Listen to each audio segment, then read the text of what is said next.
Sudah masuk semua? Belum, Pak. Belum ya? Oke. Sambil saya tulis dulu, ini rumusnya ada yang diperbaiki dulu ya, karena dua arah ini harusnya dibagi dua.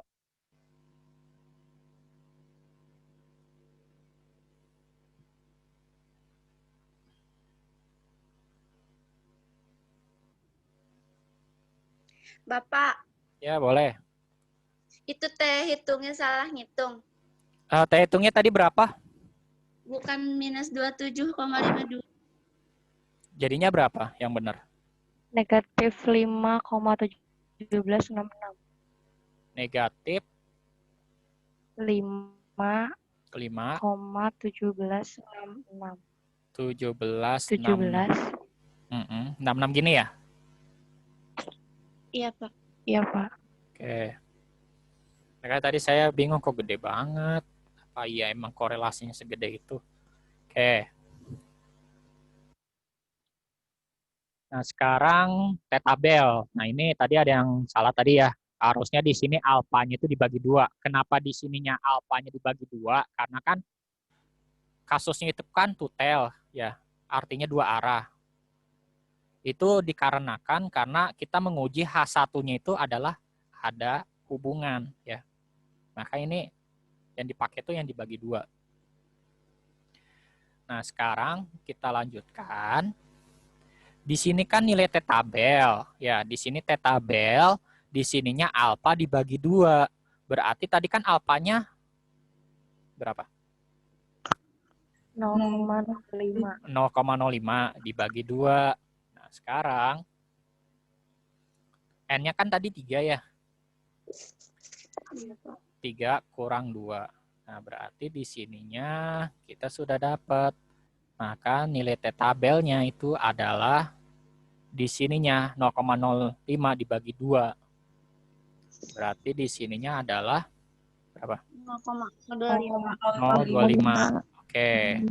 Nah, selanjutnya nilai 3 kurang 1. Berarti itu adalah 1. Nah, sekarang kalian cek di tabel T kalian. Tabel T kalian di situ itu dia menunjukkan yang warna biru yang di sebelah kiri, ini saya tuliskan, ini adalah si nilai alfa ya. Kemudian yang di sini yang warna hijau itu adalah nilai DF-nya. Ini nilai DF. Ini nilai alfa dalam kasus one tail ya. Kenapa one tail? Karena udah dibagi 2. Jadi nanti kita lihat bacanya yang di one tail. Nah, sekarang kita lihat dulu bagaimana sih cara buka ininya. Saya stop share dulu. Kemudian saya buka PPT-nya.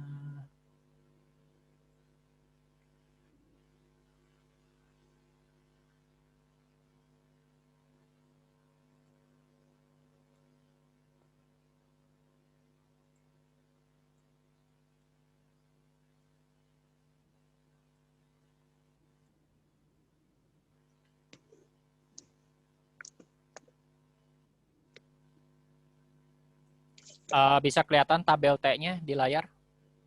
Kelihatan. Nah, di sini caranya gimana sih?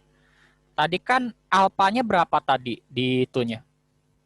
0,025 yang setelah dibagi 2 kan ya?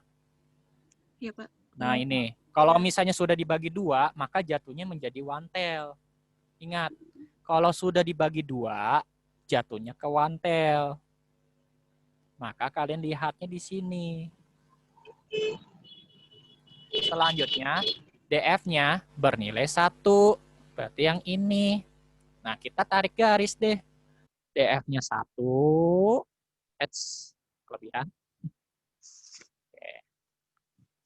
Karena tadi kesenggol. Nah, anggap aja di sini. Dan di bawahnya di sini. Nah, ini kita sudah dapat nilai T tabelnya adalah 12,17. Ada yang mau ditanyakan dulu?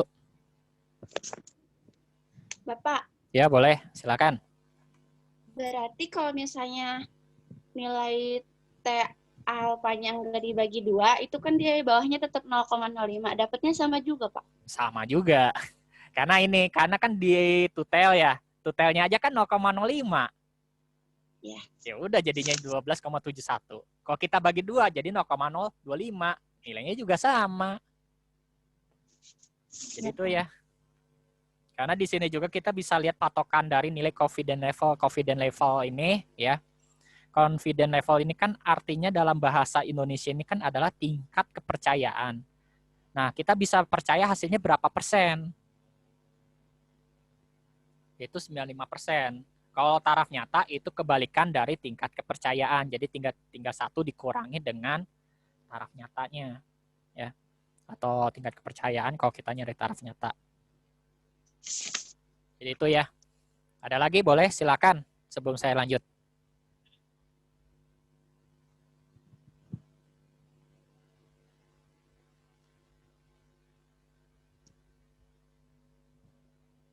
Lanjut aja, Pak. Lanjut ya. Oke, kalau misalnya tidak ada, saya stop screen, stop share dulu, karena saya harus balik lagi.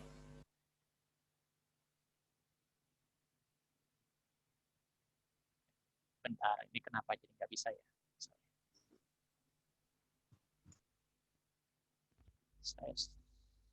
Saya stop share dulu. Mudah-mudahan ini saya masih ada. Nah, ya masih ada. Jadi tadi kita sudah dapat nilainya itu adalah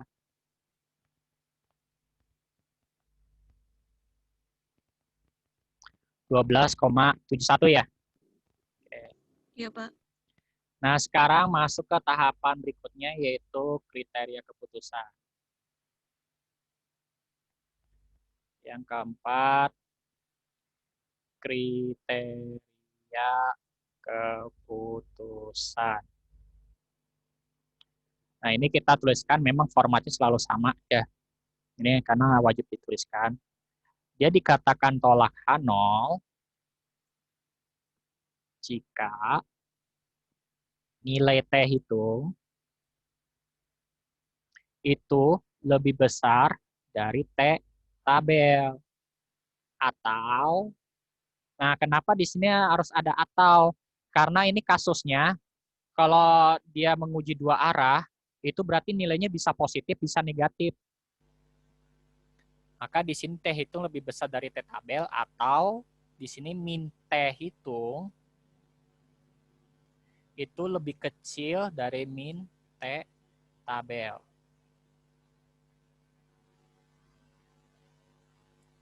Oke. Selanjutnya, di sininya terima H0 jika nilai T hitungnya, nah kebalikannya ada sama dengan di sininya, kurang dari sama dengan T tabel, atau min T hitung itu lebih besar sama dengan min T tabel. Nah sekarang, kalau kita sudah menuliskan tahapan keempat, ya seperti ini, maka kita lihat di tahapan berikutnya. Kita tuliskan keputusan. Keputusannya, maka di sini nilai T hitung. Tadi nilainya berapa? T hitung. Bapak. Ya. Negatif 5. Negatif Nah, min 5,1766 ya. Iya. Oke. Terus di T tabel tadi kita nilainya adalah 12,71. Nah, sekarang kalian lihat di sini. Tadi kan di tabel T kita kan nggak ada nilainya negatif ya sebelumnya. iya, Pak. Nah, karena kebetulan di sininya ini kita T hitungnya negatif, maka nilai T tabel di sini harus dibuat negatif. Maka kita harus ada tambahan nilai negatif. Kita cukup menambahkan tanda negatifnya aja di sini. Ini saya berikan warna merah strip di sini yang menunjukkan dia negatif. Nah, sekarang kalian lihat. Bandingkan nilai T hitung dengan T tabel. Lebih besar yang mana? Teh hitung. Hitung. Teh hitung ya, jangan kebalik ya, karena ini negatif ya. Karena ini lebih besar dari teh hitung, maka kesimpulannya ada. Maka keputusannya kita lihat terima H0 apa tolak H0? Terima. Tolak apa terima? Tolak. Terima H0. Lihat negatifnya ya. Hati-hati. Ada lebih kecil. Nah, karena negatif ya, karena ini tandanya negatif dan ini tandanya lebih dari, maka yang diambil tuh yang ini. Kenapa? Karena teh hitungnya negatif, teh tabelnya juga negatif dan tandanya lebih dari. Berarti keputusannya yang diambil adalah terima H0. Kalau terima H0, berarti yang diambil H0 apa H1? H0. H0 kan? Tadi H0 kesimpulannya apa? Tidak terdapat. Ada hubungan antara berat badan dan tinggi badan. Oke, berarti tidak ada hubungan. Sebentar ini ada sedikit. Tidak ada hubungan antara berat badan dan tinggi badan. Jadi dituliskan ulang hipotesisnya. Berat badan dan tinggi badan.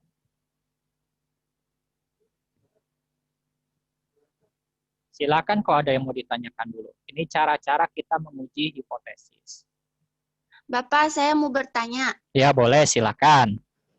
Itu kan di situ rumus dari uji adanya hubungan. Tapi kan kalau di PPT, kalau uji adanya hubungan, terima H0-nya itu pakai yang minus T tabel, kurang dari T hitung, kurang dari T tabel. Jadi yang mana pakainya, Pak?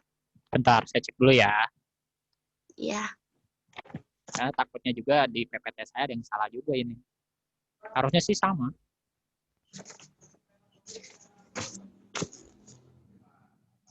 Di T Kok ini dia nggak tabel. sih? Ngerti deh gue. Kan ini kan lebih besar daripada table. Di rumusnya ya. Bentar, saya cek dulu.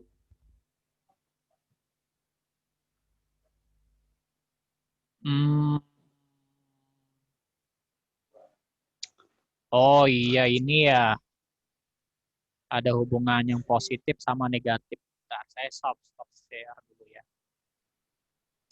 Jika table lebih besar daripada hitung. Cara garis kali Bapak ya? Nah, ini kan table. Saya screen.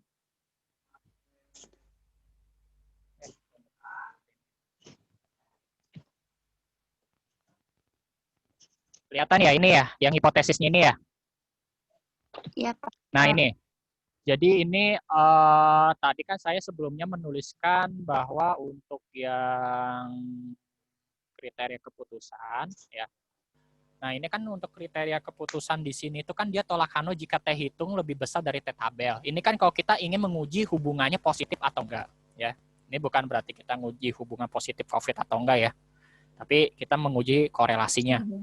Nah, kalau untuk yang negatif, ini tandanya cuma dibalik aja. Ini maksudnya di sini ada tambahan negatifnya ya di sini ya. Dan ini untuk terima H0 ada embel-embel ini sama dengan ya. Ini juga sama dengan. Nah, untuk yang ini yang kita itu soalnya yang ini nih. Jadi kalau misalnya hipotesisnya ini, maka di tahapan keempat kriteria keputusannya yang ini ya. Jadi kalau ini yang nomor 1, yang ini nomor 4-nya.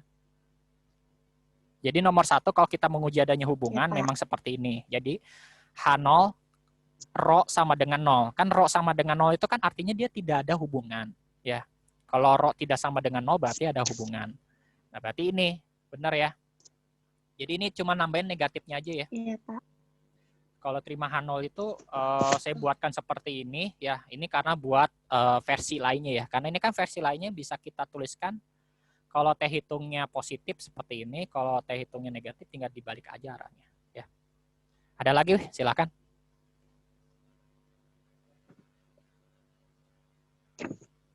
Kalau ada yang mau ditanyakan boleh ya. Kita masih ada waktu kok, ini kayaknya masih banyak ini. Mau bahas apa lagi? Ini saya bingung ini dari tadi nih mahasiswa tugas akhir semester 8 banyak banget nelpon ke saya nih.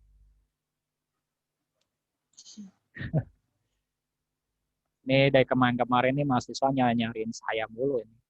Yang semester 8 buat masalah statistika doang. Karena ini ternyata banyak banget pembaharuannya ini yang saya kaget ini. Ternyata di luar dugaan saya ini. Kalau ternyata itu ada tambahan metode statistika yang harus saya berikan ke kalian juga ini. Ternyata karena kondisinya online agak susah juga ternyata. Silakan kalau ada yang mau ditanyakan dulu ya. Selain korelasi ataupun hal lainnya ya, boleh. Bapak, Ya, boleh, silakan. kalau misalnya penelitiannya eksperimen juga tetap pakai statistik atau gimana, Pak? Soalnya masih bingung. Nah, ini pertanyaan bagus ya. Sebenarnya gini, ada beberapa metode di mana kalian bisa menggunakan statistik dan ada juga beberapa yang tidak perlu menggunakan statistik. Nah, sebenarnya sih memang kalau untuk tingkatan S1 itu memang perlu sih harusnya.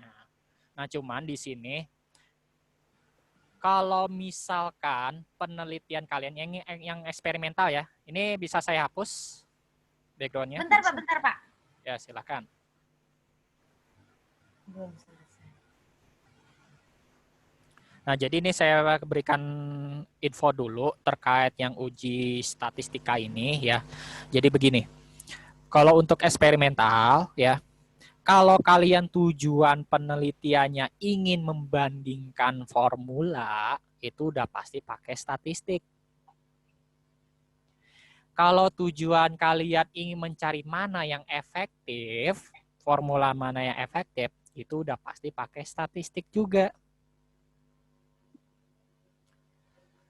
Kalau kalian ingin mencari misalkan pH yang terbaik, suhu yang terbaik, atau formula yang terbaik, itu juga pasti pakai statistik juga.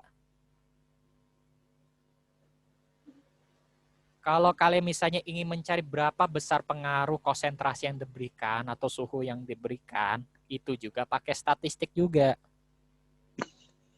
Nah, sekarang yang pertanyaannya, ada nggak Pak kasus yang nggak pakai statistik di situ? Ada. Contohnya seperti ini. Contoh kalau misalnya kalian ingin mencari, mungkin kalau di kimia farmasi analisis kalian pernah belajar SPF kan ya? Sun protection factor kalau nggak salah. Ya, kalau nggak salah. Nah itu salah satunya. Kalau kalian hanya mencari berapa kadar sun protection factor dari bahan alam, misalnya buah naga, kira-kira dia memberikan SPF-nya berapa? Nah itu nggak perlu pakai statistik.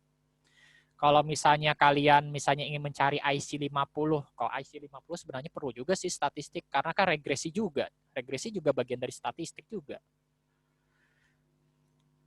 Nah, kemudian kayak misalkan mencari apa lagi ya, kalau di biasanya sih yang kaitannya dengan kimia farmasi analisis itu jarang sih pakai statistik juga, kecuali kalau kalian membandingkan suatu formula ya. Kalau kalian membandingkan suatu formula, kalian bikin 3 formula, 4 formula, 5 formula, atau misalnya perbandingan ekstrak 1:1, 1:2, 2:1, itu kalian cari yang terbaik. Itu juga udah pasti pakai statistik juga. Itu ya. Apalagi kalian misalnya uji stabilitas, itu udah pasti pakai statistik juga, kayak uji homogenitas, uji organoleptik, uji apalagi ya, hedonik ya, itu juga sama, itu statistik juga pakainya. Karena hampir semua penelitian itu harus pakai statistik karena alasannya adalah satu, kita perlu membuktikan benar nggak sih yang kita pakai ini hubungannya sama atau punya pengaruh yang sama dengan formula utama atau formula acuan kita, kayak misalnya pakai kontrol positif. Kayak misalnya kita mencari antioksidan yang sama dengan vitamin C ya. Kayak misalnya kita membuat beberapa formula dengan antioksidan yang sama, ya, itu juga sama, harus pakai statistik juga. Jadi itu ya. Ada lagi boleh, silakan. Kalau klinis sudah pasti banyak ya statistiknya ya. Tergantung tujuan penelitian kalian mau ngapain ya. Silakan. Oh, Bapak, Ya boleh. yang berkaitan dengan mini project ini kan kalau misalnya kuesionernya sudah dibagikan, nah itu untuk batas waktu batas untuk menentukan kuesionernya sudah terkumpul semua itu harus memenuhi respondennya kan bebas ya Pak. Kalau Iya. misalnya udah 50. Nah, ini untuk memenuhi responden ya, misalnya jumlah minimum responden yang kita ambil. Nah, ini kalian bisa menggunakan rumus Slovin ya. Ini rumus Slovin ini adalah salah satu rumus paling pasaran di penelitian ya. Jadi rumus Slovin itu rumusnya itu adalah ini, yaitu n kecil sama dengan n besar dibagi dengan 1 ditambah n kali e kuadrat. Dengan n itu, D itu adalah jumlah populasinya ada berapa. Kemudian di sininya E itu adalah margin of error-nya. Jadi margin of error itu adalah kesalahan kalian mengambil sampelnya berapa persen. Biasanya patokannya itu ada 1%, ada 5%, dan ada 10%. Umumnya yang digunakan itu adalah yang 5%. Nah, 5% ini udah ketentuan umum ya. Kalau kalian ingin mencari berapa sampel yang dibutuhkan dalam penelitian kalian ya. Jadi sampel penelitian.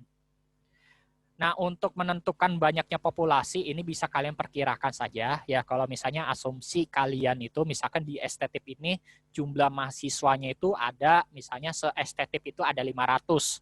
Nah, berarti kan tinggal kalian masukin aja nih contoh ya. Misalnya N-nya 500. Nah, maka sampel yang dibutuhkan adalah 500 dibagi dengan 1 ditambah 500 dikali dengan 5%. 5% berarti 0,05. Nah, tinggal kalian hitung berapa di situnya. Kalau misalnya kalian penelitian di mini project kalian masih sekitaran anak estetik. Kalau di sini saya hitung, ya, itu didapatnya itu adalah 2222,2222.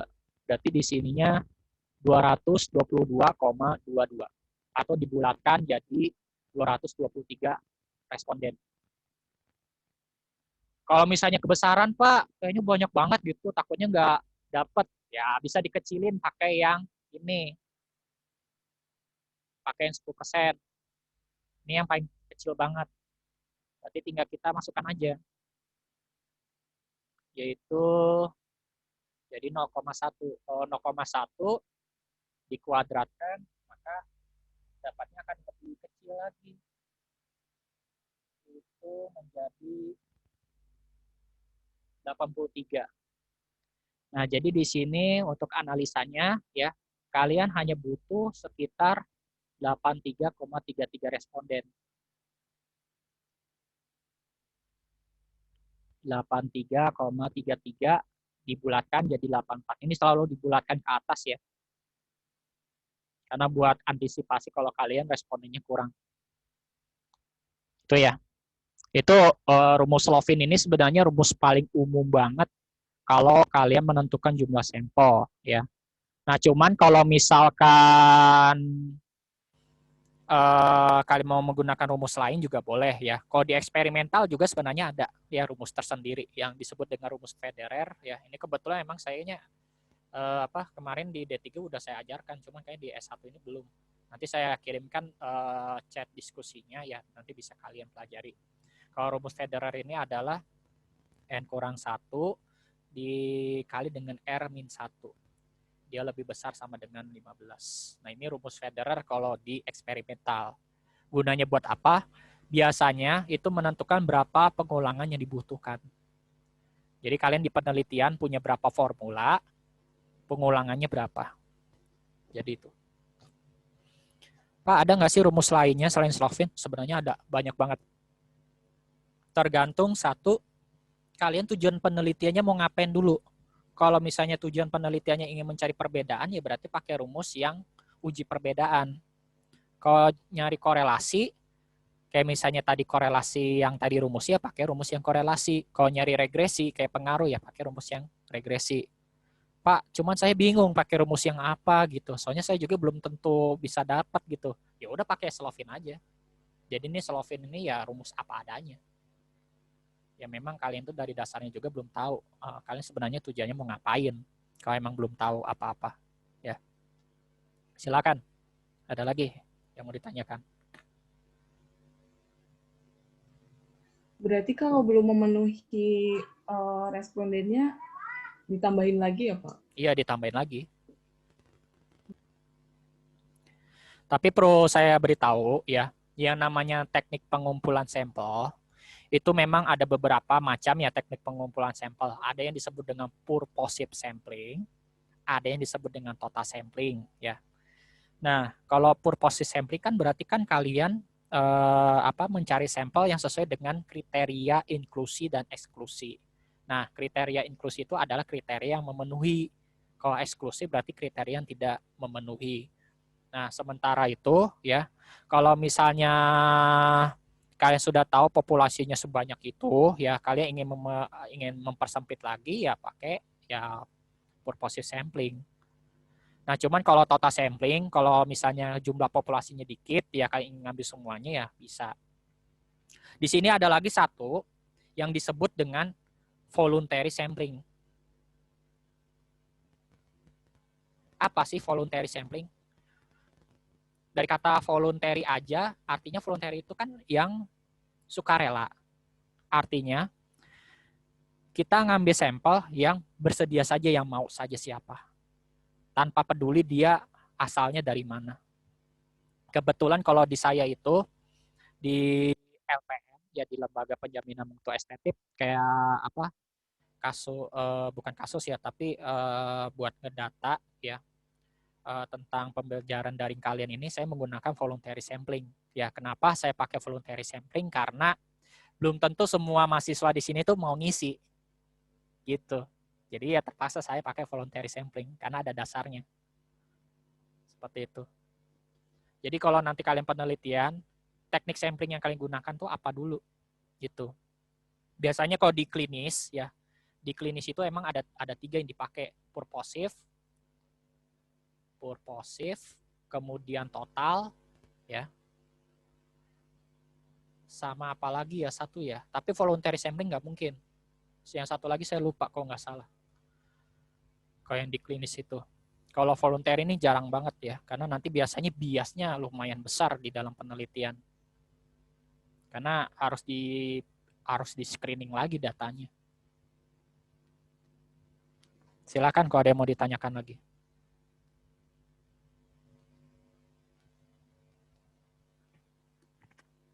Pak mau tanya. Ya boleh, silakan.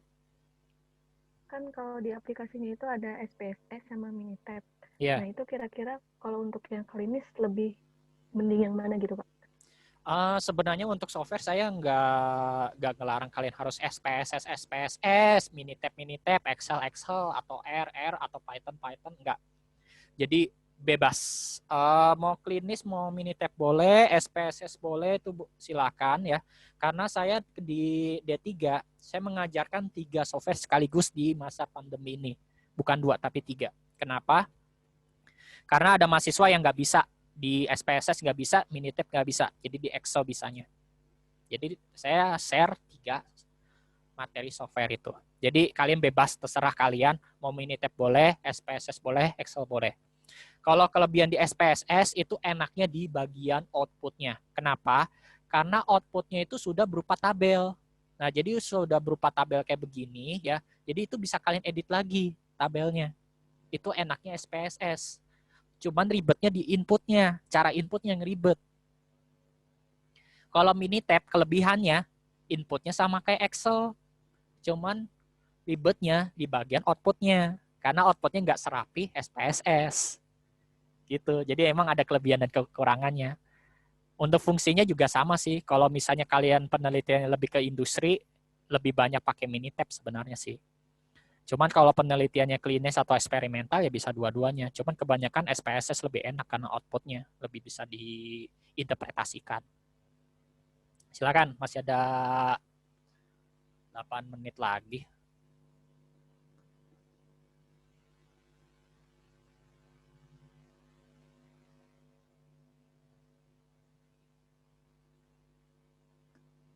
Kalau tidak ada, ya. Berarti yang kita kan kalau dilihat dari materi ini baru ada yang SPSS sama yang Minitab. Berarti yang Excel belum ya, Pak? Sebenarnya Excel ada, udah ada, tapi di D3 nanti saya share ke kalian ya. Jadi itu preferensi kalian mau pakai yang mana terserah ya. Tenang aja, ini materi D3 sama S1 saya akan share barengan ya. Jadi supaya menyamaratakan antara materi yang nggak ada di S1 saya tambahkan ya. Soalnya ada materi di D3 nggak ada, di S1-nya ada. Bahkan kebaikannya di S1-nya nggak ada, di D3-nya ada gitu. Jadi di saling melengkapi lah materinya ya. Karena kalian ini di angkatan kalian ini nggak ada praktikum masalahnya. Jadi prakteknya ya terpaksa menggunakan project yang seperti ini. Jadi projectnya itu barengan ya. Karena yang diharapkan dari mata kuliah ini adalah kalian benar-benar bisa menerapkan metode statistika. Nggak cuma gambaran umumnya aja. Karena kalian kalau gambaran umum misalnya, saya nggak mau pakai statistik, jangan gitu ya. Karena nanti kalian kan nggak bisa memprediksi juga kalian nanti bakal penelitian seperti apa nantinya kalau sama kalian harus mengikuti sama dosen pembimbing. Kan nggak tahu juga. Apakah kalian mau bikin penelitian sendiri atau harus mengikuti dari dosen pembimbing? Kan nggak tahu juga nanti kayak gimana. Itu ya. Ada lagi, silakan. Boleh nanyain project, boleh. Mau nanyain tubuh, boleh. Oh ya, untuk project, kalau misalnya saya belum balas, itu tolong dikirimkan lagi ya. Karena takutnya gini, masalahnya di kemarin itu, selain ada yang nanya project, ini banyak juga kakak kelas kalian tuh minta konsul juga ke saya. Dan juga ditambah lagi nih ada problem juga e-kampus. Ada yang lagi kuis gak bisa akses. Ya udah. Jadi ya pesan kalian tuh banyak yang tenggelam masalahnya. Jadi dikirimkan lagi kalau dalam sehari saya belum balas, dikirimkan ya. Oh ya, untuk mini project usahakan kuesioner udah harus fix minggu ini. Jadi pada saat kalian di minggu tes tinggal ngumpulin data aja. Jadi kalian tinggal sebar aja, kalian tinggal fokus ke ujian kalian ya. Ngumpulin data maksudnya bagaimana, Pak? Ini maksudnya itu ngumpulin ininya apa namanya, kan kalian kan nyebar kuesioner secara online ya. Nah, jadi tinggal kalian tunggu aja. Jadi udah berapa banyak yang mengisi gitu. Nanti tinggal diolah datanya. Respondennya ya, Pak? Ya, respondennya. Jadi usahakan minggu ini sudah fix ya kuesionernya. Jadi supaya nanti tinggal disebar-sebar aja. Jangan sampai masih nunggu fix jadwal karena ini udah tinggal 1 Oktober loh ini ya. 1 Oktober berarti kalian jadwalnya itu adalah kalian udah fix judul sama fix kuesioner kalian ya. Jadi pas UTS tinggal disebar kuesionernya, baru nanti saya berikan video tutorial dari D3 ya, tinggal kalian ikuti cara pengolahan datanya seperti apa. Boleh pakai Excel, boleh pakai SPSS, boleh pakai Minitab, bebas. Silakan kalau ada yang mau ditanyakan dulu.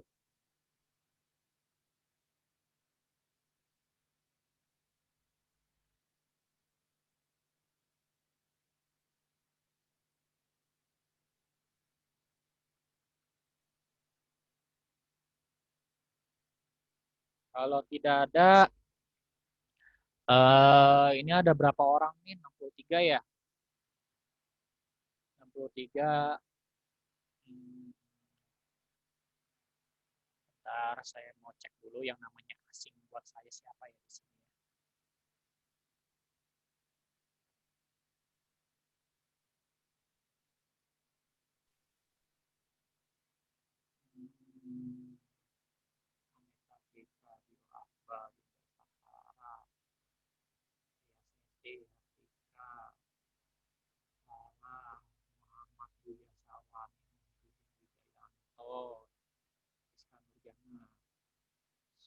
Sinjo Cute Girl siapa nih? Pak. Siapa? Nama sama. Namamu siapa? Sinta Nuria, Pak. Sinta Nuria. Oh, Sinta Nuria. Oh, Sinjo. Oke. Apa lagi ya? Redmi 1 siapa ini Redmi 1?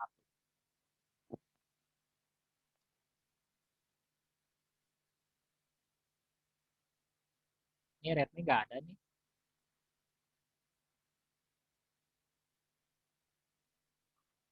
Oke, ini coba saya screenshot dulu sebentar ya, karena saya harus memindahkan dulu ya ke Word saya supaya lebih gampang pendataan kalian di sini. Karena daripada saya sebut-sebut ini tinggal 5 menit lagi soalnya. Silakan kalau masih ada yang mau ditanyakan boleh ya. Karena waktunya juga masih banyak. Berhubung diskusi masih tetap saya buka. Oh ya, nanti setelah UTS ya. Setelah UTS itu materi pertama itu sama Pak Tono ya. Jadi nanti sama Pak Tono silakan dikomunikasikan ya untuk pertemuan pertama karena saya masuknya ke pertemuan kedua. Untuk pertemuan kedua kemungkinan saya maunya lewat video saja ya, share video atau mau seperti ini. Kalian maunya mau saya share video saja atau mau ada kelas seperti ini? Bebas, Pak. Bebas. Oke. Bebas, Pak. Yang penting bisa dimengerti dan dipahami. Oke, ya, sip. Karena saya biasanya lebih enak offline ya, jadi supaya bisa langsung untuk mengetahui kondisi-kondisi kalian kayak gimana. Cuman karena dipaksa online, ya nggak mau.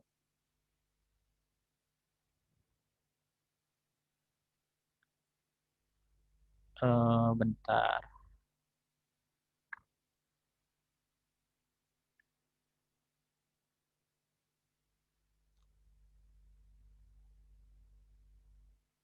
Masih ada 1 menit lagi, silakan kalau ada yang mau ditanyakan dulu. Saya harapkan untuk ujian mudah-mudahan dimudahkan, dilancarkan semua ya.